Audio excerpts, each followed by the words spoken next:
Hello नमस्ते बच्चों। अभी नया सिलेबस हमारा करिकुलम 2020 टू 23 का सीबीएसई के साइट पे अपलोड हो चुका है। आप में से बहुत सारे स्टूडेंट्स हैं जो कि इसको अभी तक एक्सप्लोर नहीं किए हैं, तो मेरी वीडियो के थ्रू आज आप एक्सप्लोर कर लीजिए curriculum for the academic year. आप जब सीबीएसई की साइट पे जाएंगे तो वहाँ पे आपको ये दिखाई देगा cbsc.nic.in, ठीक है। वहाँ पे आप वेबसाइट पे जितने भी पेजेस होते हैं उसमें से आप करिकुलम को सिलेक्ट कीजिए और नाइन्थ और टेंथ का करिकुलम है यहाँ पर initial pages. Please read initial pages before downloading the syllabus. तो मैंने यहाँ ऑलरेडी डाउनलोड करके रखा है, आप भी सिंपली डाउनलोड कर सकते हो, कोई ऐसे प्रॉब्लम नहीं है। मेन सब्जेक्ट्स हैं 9 10 है फॉर एग्जांपल, और यहाँ पर फिर है आपका 11 12। तो इसी में सारा है, ठीक है। तो 9 10 के लिए मैंने ये बनाया है। तो फॉर एग्जांपल मैथ्स का आप सिलेबस देख सकते हो, साइंस का, सोशल साइंस का। मैंने फॉर एग्जांपल साइंस को इस तरह से इसको ऑलरेडी डाउनलोड किया हुआ है। आप अपने सिस्टम पे जाके इसको डाउनलोड कर लो, सेव कर लो और इसको अच्छे से पढ़ लो आप लोग। चलो एक बार मेरे साथ, ये मैंने डाउनलोड ऑलरेडी किया हुआ है तो इसको एक बार देख लेते हैं हम लोग अच्छे से, ठीक है। यहाँ पे आप देख सकते हो subject for science plays an important role in developing well-defined abilities in cognitive, affective, and psychomotor domains in children. It augments the spirit of inquiry, creativity, objectivity. So these are all the things they are saying about it. What, why we read science and all. मेरे general instructions पे अगर आप ध्यान दोगे, that is basically most important for this new session. There will be an annual examination based on the entire syllabus. अभी तक जो बात टर्म 1 टर्म 2 की थी वो खत्म दिखाई दे रही है हम लोग को अकॉर्डिंग टू दिस नोटिस, ठीक है। इस पे आप लोग देख लो एक बार जरा सा। एक मिनट, यहाँ से एक पेन सिलेक्ट कर लेते हैं।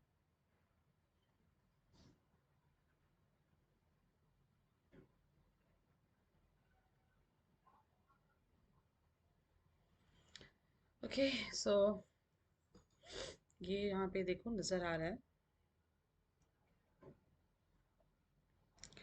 There will be an annual examination. अब एनुअल आपका फाइनल एक एग्जामिनेशन होगा based on the entire syllabus. Term 1 term 2 खत्म है। Annual examination will be of 80 marks plus 20। तो ये आपका 2020 कोरोना के पहले, एपिडेमिक जो आपका डिजीज था उसके जस्ट पहले जो सिचुएशन था वो वापस आ चुका है। 80 marks plus 20 marks weightage shall be for internal assessment. और ये आपका, इसके अलावा जो स्कूल आपका इंटरनल असेसमेंट लेता है that is different thing, but हमारा फाइनल एग्जामिनेशन यही होगा, 80 मार्क्स प्लस 20, ठीक है। फॉर इंटरनल असेसमेंट की जब बात आती है तब देखो कि कैसे कर रहे हैं। There will be periodic assessment that would include 5 marks, जैसे ये पहले होता था। 5 मार्क्स है जिसमें कि स्कूल टू स्कूल डिपेंड करेगा, बट सीबीएसई एफिलेटेड सारे स्कूल आपको 3 पीरियोडिक टेस्ट लेंगे ही लेंगे। फिर उसका एवरेज, इस पर मैं ज़्यादा बात नहीं करूँगी, मेनली मैं बात करूँगी सिलेबस पे। फिर diverse methods of assessment and all, बहुत सारा मेथड्स हैं, जिसको भी फॉलो करें। हमें 5 मार्क्स इंटरनल मार्किंग करनी है, प्रैक्टिकल करवा के या इस तरह से जो भी है, ठीक है। एक यहाँ पर आ जाओ, आप नाइन्थ पे पहले ध्यान दे दो, क्योंकि बहुत सारा सिलेबस आपका बैक हो चुका है जो अभी तक डिलीटेड था because of corona covid, right. For example आप यहाँ से मैचअप कर सकते हो matter, its nature and behaviour, then organisation in the living world, motion, force and work, food, food production. तो ये टोटल आपका यहाँ पे मार्क्स भी अलॉटेड है। 25 मार्क्स किस में से किसको आपको ज़्यादा फोकस करना है। 22 मार्क्स यहाँ, 27 मार्क्स यहाँ। फूड एंड फूड प्रोडक्शन पे जस्ट 6 मार्क्स है, ये देखिए जस्ट 6 मार्क्स है।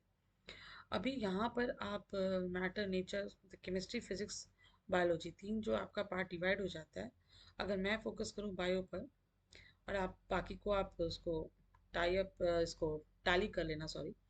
जैसे सेल तो हमारे पास पिछली बार भी था डिलीटेड, 2 साल से पोर्शन था तो उसमें ये डिलीटेड नहीं था। टिश्यू भी हमारे पास था, डिलीटेड नहीं था, ठीक है। यहाँ पे बस ध्यान ये देना होता है किसी भी टीचर को जो सीबीएसई एफिलिएटेड स्कूल में पढ़ा रहे हैं कि उन्होंने क्या दिया है। फॉर एग्जांपल टिश्यू में आप देख लो, structure and functions of animal and plant tissue, only 4 types of tissues in animals में पढ़ना है, ज़्यादा नहीं पढ़ाना है टीचर्स को। और यहाँ पर meristematic and permanent tissues, I think almost chapter ही कवर ही है। 4 टाइप्स ऑफ टिश्यूज, वहाँ पे एनिमल्स पे ध्यान देना है हमें, 4 टाइप्स को ही पढ़ाना है। और इधर आ जाओ आप, मोशन, फोर्स एंड वर्क, फिर फोर्स, न्यूटन्स लॉ, सब वापस आ गया आपका, राइट। कुछ भी इसमें से रिलेटेड था तो you can see over here.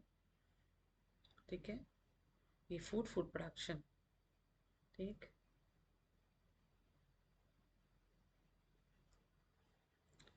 Okay. तो यूनिट 2 में organisation in the living world में आपका 2 ही चैप्टर दिखाई दे रहा है फिलहाल तो मुझे।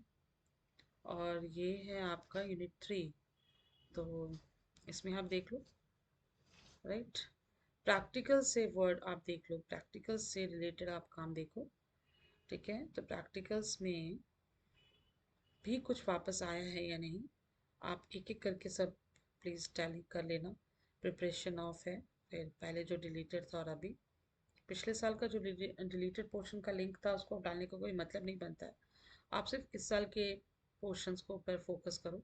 अभी तक क्या हुआ नहीं हुआ, 2 साल क्या हुआ है सब भूल जाओ आप। वापस से मेहनत करने का टाइम आ गया आप लोग का।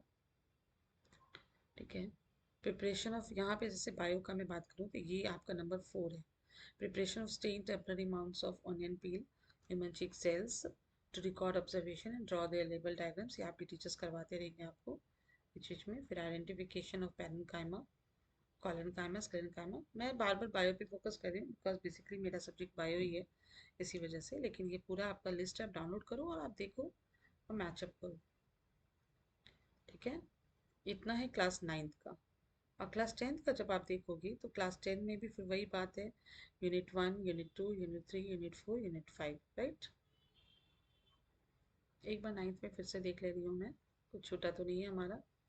Organisation in the living world, तो यहाँ पर हमारे पास organisation in the living world unit 2 में बस 2 ही चैप्टर नज़र आ रहा है। यानी कि जो चैप्टर है आपका डाइवर्सिटी वो फिर नहीं लेकर आए हैं ये लोग वापस से, उन्होंने डिलीटेड ही रखा है। यहाँ देख लो, बेसिक यूनिट ऑफ लाइफ और बस ऑर्गेन्स टिश्यूज, बस नथिंग एल्स। यहाँ तक कि हेल्थ एंड डिजीज़ भी मुझे नज़र नहीं आ रहा है, पिछली बार हम लोगों ने पढ़ाया है बट हेल्थ एंड डिजीज़ भी मुझे कहीं नज़र नहीं आ रहा है, राइट। एक नोट फॉर द टीचर है, इसको देख लेते हैं हम लोग। द चैप्टर नेचुरल रिसोर्सेज, जो कि एनसीईआरटी चैप्टर नंबर 14 है, will not be assessed in the year end examination, यानी फाइनल एग्जाम में वो आपको मार्क्स वहाँ से क्वेश्चंस नहीं देंगे। However learners may be assign to read this chapter. अब हमारा रिस्पॉन्सिबिलिटी है किसी भी टीचर का कि वो आपको ये चैप्टर के लिए पढ़ने के लिए उस पर ब्रीफ राइट अप या कुछ भी इस तरह का प्रोजेक्ट वर्क इस तरह का दे। Okay, so these are the things. Okay done, कुछ भी हमने मिस नहीं किया। यहाँ पे देख लो, प्रैक्टिकल्स पे ही आप एक बार प्लीज देख लेना इस तरह से। यहाँ पे वापस आ जाओ, chemical substances, nature and behaviour, world of living, natural phenomenon, effects of current natural resources. इसमें से आप फिर मार्क्स पे, मैं बार बार कहती हूँ मार्क्स पे बहुत फोकस करना। किसमें ज़्यादा मार्क्स है, 25 मार्क्स है, यहाँ पे 25 मार्क्स है, यहाँ पे 12 मार्क्स है, यहाँ पे 13 है और 5 मार्क्स है नेचुरल रिसोर्सेज। नेचुरल रिसोर्सेज को चाहे 9th में 10th में बहुत ज़्यादा कवर नहीं किया हमने, बहुत कम वेटेज दिया है। ठीक है, तो जैसे कि फॉर एग्जांपल यूनिट 1 में ये आपका पूरा केमिस्ट्री है। यूनिट 2 में लाइफ प्रोसेस तो था ही पिछली बार भी, फिर पढ़ना है। ये चैप्टर डिलीटेड था, ये फिर से वापस आ गया। कंट्रोल एंड कोऑर्डिनेशन, बस ये ध्यान देना है किसी भी टीचर को कि कंट्रोल एंड कोऑर्डिनेशन में से आपको कौन सा पोर्शन आपको पढ़ाना है। Like tropic movements in plants है, इंट्रोडक्शन ऑफ प्लांट हार्मोन्स देना है, control coordination in humans in animals है, नर्वस सिस्टम है, वॉलंटरी इनवॉलंटरी रिफ्लेक्स एक्शन, तो ये सब ध्यान देना है हमें कि किस पोर्शन को पढ़ाना है। इसी तरह से रिप्रोडक्शन पार्ट को हमें, तो ये पहले भी था फिर पढ़ना है। ठीक है, इसमें से आपका एनिमल प्लांट्स असेक्सुअल सेक्सुअल दोनों आ गया। फिर हेरिडिटी इवोल्यूशन में से मुझे जो नज़र आ रहा है कि टॉपिक्स एक्सक्लूडेड है, इसको बहुत ध्यान से देखना। इवोल्यूशन टॉपिक एक्सक्लूडेड दिखा रहा है, देख रहे हो, topics excluded, evolution, evolution classification, evolution should not be equated with the progress. ये फिर से आपका डिलीटेड पोर्शन ही है। आपको एक ब्रीफ इंट्रोडक्शन है, ब्रीफ इंट्रोडक्शन आपको देना है, बट ये टॉपिक्स को हटा के देना है। ठीक है, वो टीचर्स की रिस्पॉन्सिबिलिटी है कि वो किस तरह से एनसीईआरटी को लेके चलेंगे, but everything is clear over here. अब अगर नेचुरल फिनोमिनन में हम जाएं, यूनिट 3, तो यूनिट 3 में आप देखो आपको फिजिक्स का क्वेश्चन मिलेगा। और मैं फोकस करना चाह रही हूँ नेचुरल रिसोर्सेज पे, जिसमें अभी हमने अपना मार्क्स देखा काफ़ी कम मार्क्स है, 5 मार्क्स का। ये यूनिट 5, अवर इन्वायरमेंट, इस चैप्टर को पढ़ाना है। ये फिर से एक बायो का ही पोर्शन है, तो बायो का पोर्शन टोटल एक ये हो गया। ठीक है, फिर बायो का पोर्शन यहाँ पर एक ये हो गया, ये भी बायो है, ये बायो है, ठीक है, और ये भी बायो है, ठीक है, चार, और एक ये बायो है। इसमें आपको basic concept of nutrition, nutrition, ठीक है, एक, तो रेस्पिरेशन, फिर ट्रांसपोर्ट, एक्सक्रीशन, ये एक आपका, और प्लांट्स एंड एनिमल्स में मूवमेंट इसमें से डिलीटेड है। आपकी एनसीईआरटी जब आप बुक खोलते हो तो उसमें पहला ही दूसरा ही पेज है मूवमेंट, तो मूवमेंट को इन्होंने डिलीट किया हुआ है। ये बहुत इंपॉर्टेंट है कि जो भी सिलेबस है आपकी एनसीईआरटी में और सीबीएसई की साइट पर उसको टैली करके प्लीज़ जो भी टीचर्स हैं वो पढ़ाएंगे, तो सिलेबस का बर्डन आपके ऊपर नहीं होगा। और ठीक है, chapters, number of chapters include किए गए हैं 10th में, बट टॉपिक्स काफ़ी उसमें से डिडक्ट किए गए हैं। तो टीचर्स की होलसम रिस्पॉन्सिबिलिटी है, और कि वो किस तरह से बच्चों को डील करते हैं। जैसे मूवमेंट यहाँ पे नहीं नज़र आ रहा है, nutrition, respiration, transport and excretion, ठीक है। तो न्यूट्रिशन में तो काफ़ी सारा, और वो दोनों में ही पढ़ना है आपको, प्लांट्स एंड एनिमल्स, ठीक। तो this is all about the syllabus. और हाँ, प्रैक्टिकल्स में फिर वापस आओ। प्रैक्टिकल्स में कुछ डिलीटेड था, जैसे ये पोर्शन डिलीटेड था, नंबर 6 वापस आ गया बायो में।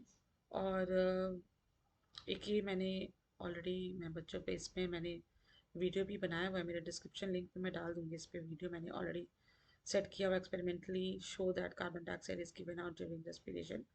2-3 वीडियो मैंने इस पे बनाया हुआ है कई बार।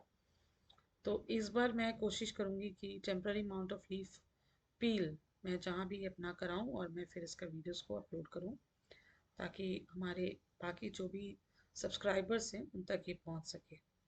फिर आप यहाँ पर आ जाओ, ये वापस आ गए, ये तो पहले से ही था, magnification amoeba budding in east and hydra, ये पहले से ही था with the help of prepared slides. और एक और आपका नंबर 14 देखो वापस आया, identification of different parts of an embryo of a dicot P. हालांकि डाइकॉट सीड ये रिप्रोडक्शन चैप्टर में भी पढ़ना होता है, तो इसका आइडेंटिफिकेशन बहुत ही आसान है, बहुत ज़्यादा मुश्किल नहीं है। तो टोटल बायो में भी एक्सपेरिमेंट काफ़ी सारे आ गए, आप प्लीज़ इसको डाउनलोड करो और अच्छे से स्टडी करो। अगर आप इसको अच्छे से स्टडी नहीं करोगे और इस पे आप स्ट्रेटजी नहीं बनाओगे 10th में शुरू से इस पे पूरे, तो फिर आपके लिए बड़ा मुश्किल हो जाएगा 10th का सिलेबस कवर करना लास्ट मोमेंट पे। इन सब चीज़ों पे अभी से वर्क करो, ठीक है। Thank you all of you for watching my video. Thank you all.